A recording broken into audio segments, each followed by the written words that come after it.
Hi friends, मैं प्रविंद्र खारी। Friends, आज की हमारी गेम अंशुल वर्मा जी की एक वीडियो रिक्वेस्ट की है और वीडियो रिक्वेस्ट भी कमाल की गेम की है। ये गेम खेली गई थी सन 1964 में। तेल अवीव इसराइल की राजधानी है। यहाँ खेलने वाले खिलाड़ी थे, दो यूएस खिलाड़ी थे, बर्नार्डो फर्नांडेज और लुबोमिर केवलैक।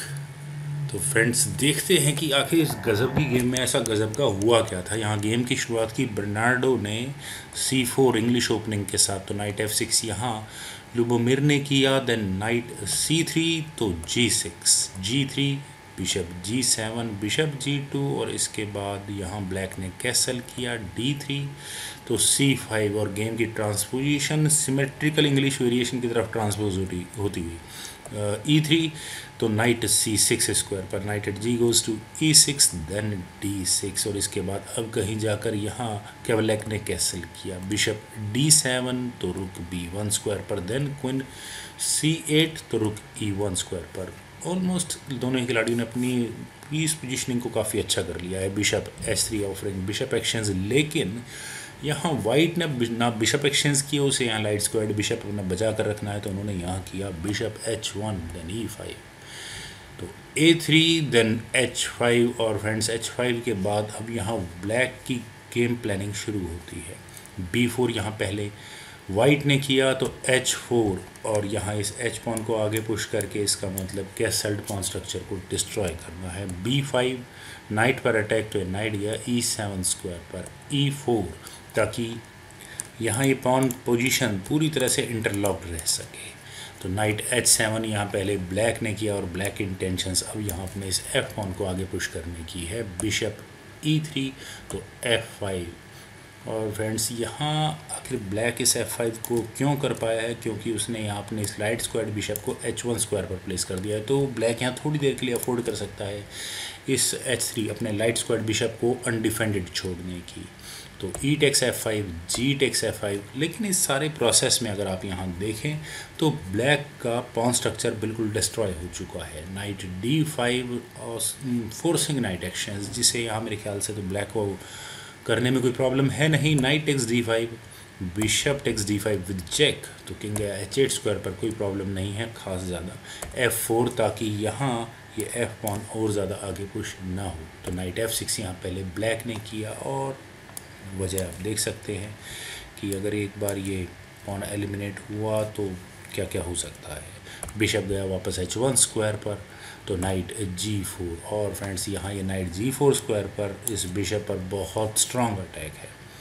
तो मेरे ख्याल से यहाँ जिस तरह की गेम आगे बनी थी, तो ब्लैक को यहाँ अपने इस बिशप का डिफेंस अपनी क्वीन से करना चाहिए था, उसको D2 स्क्वायर पर ले जाकर, लेकिन यहाँ थोड़ा कंट्रोवर्शियल मूव चला। उन्होंने यहाँ किया नाइट C1।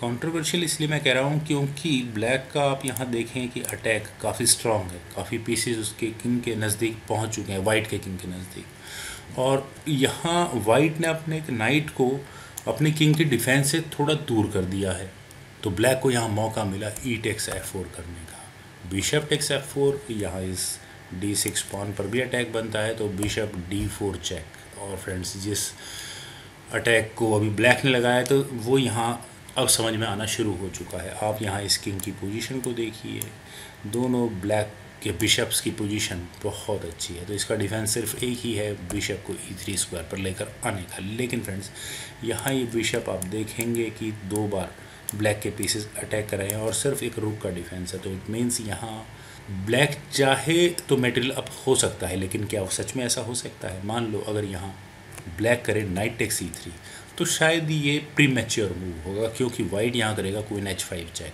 किंग जाएगा G7 स्क्वायर पर, देन क्वीन G5 चेक, और इस चेक के साथ यहाँ इस E3 स्क्वायर पर अटैक डबल हो चुका होगा। लेकिन ऐसा नहीं है कि सारा फ़ायदा यहाँ वाइट को ही मिल जाएगा। वाइट के लिए ज़्यादा सेफ पोजीशन है कि यहाँ से वो गेम को ड्रॉ कर ले, और खैर ब्लैक को पहले अपना किंग बचाना हो, किंग H1, और वो यहाँ रिपीटेड चेक्स देकर गेम को ड्रॉ करना अफोर्ड कर सकता है। और शायद कुछ इसी तरह की कैलकुलेशन रही होंगी तो केवलैक ने, इसीलिए यहाँ अभी इस बिशप को अपने नाइट से नहीं लिया, उन्होंने यहाँ किया F4 बिशप पर थोड़ा और ज़्यादा प्रेशर बनाने के लिए। तो bishop takes D4 with check, C takes D4, then G takes F4।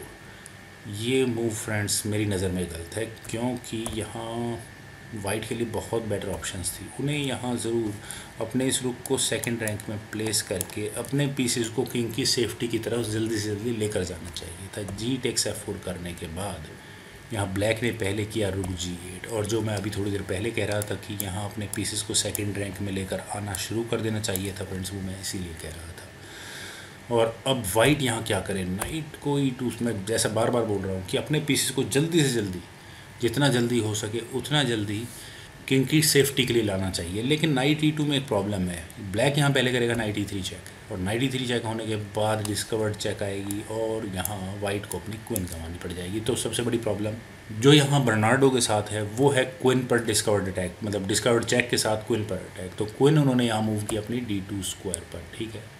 Then night E3 check, वैसे ब्लैक यहाँ कुछ भी करे, नाइट E5 चेक करे, E3 चेक करे, जो भी करे कोई प्रॉब्लम नहीं है।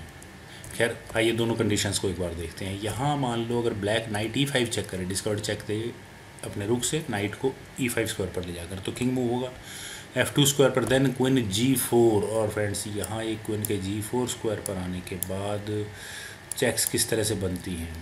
यहाँ इस पॉइंट पर ब्लैक कम से कम F टेक्स E5 बिल्कुल भी नहीं कर सकता, अदरवाइज रुक F8 चेक होगा।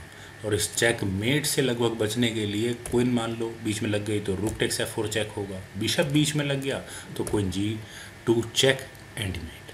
खैर फ्रेंड्स आइए वही देखते हैं जो इस गेम में हुआ था। पॉसिबिलिटीज़ तो बहुत सारी निकल सकती है।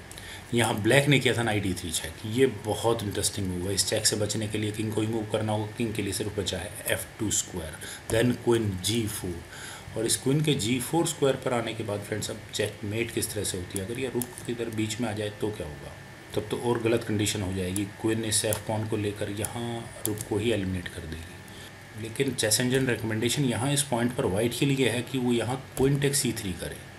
डी टेक्स E3 चेक होने के बाद वो अपनी चेकमेट को कुछ देर के लिए बचा सकता है क्वीन को नाइट के बदले में देने के बाद। किंग टेक्स E3 होगा, लेकिन उसके बाद भी अटैक कंटिन्यू रहेगा। Rook attack goes to E8 check होगा, ओपन अटैक बनने लग जाएगा। बिशप बीच में लग भी गया। खैर फ्रेंड्स यहाँ ब्लैक ने किया था नाइट E2 चेक, वो यहाँ इस F पॉन की मतलब आने वाली चेक से बचने की कोशिश कर रहे हैं। क्वीन G2 चेक, और अपनी क्वीन सेक्रीफाइस यहाँ कैलवेट ने कर दी है। क्यों कर दी है, क्यों अफोर्ड कर सकते हैं, क्योंकि उसके लगभग सभी पीसेस यहाँ अटैक में शामिल है और किंग की डिफेंस के लिए बहुत कम पीसेस है। मेरी नज़र में सिर्फ यहाँ ये बिशप है। आप नाइट क्वीन रुक सिर्फ बैठे देखेंगे। Bishop takes G2 then rook takes G2 check, king के लिए बचा है सिर्फ और सिर्फ F3 स्क्वायर देन रुक E8 स्क्वायर पर, ताकि यहाँ अब जब फर्दर इस बिशप की चेक आए तो ये किंग कहीं E5 की तरफ ना निकल जाए।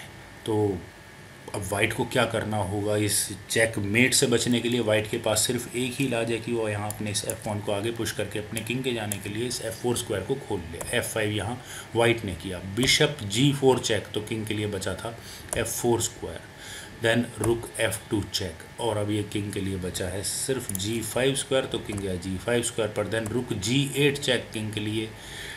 यहाँ ये H6 स्क्वायर तो पॉसिबल ही नहीं है, अदरवाइज़ ये नाइट ही चेक और यहाँ ये मेट होगा।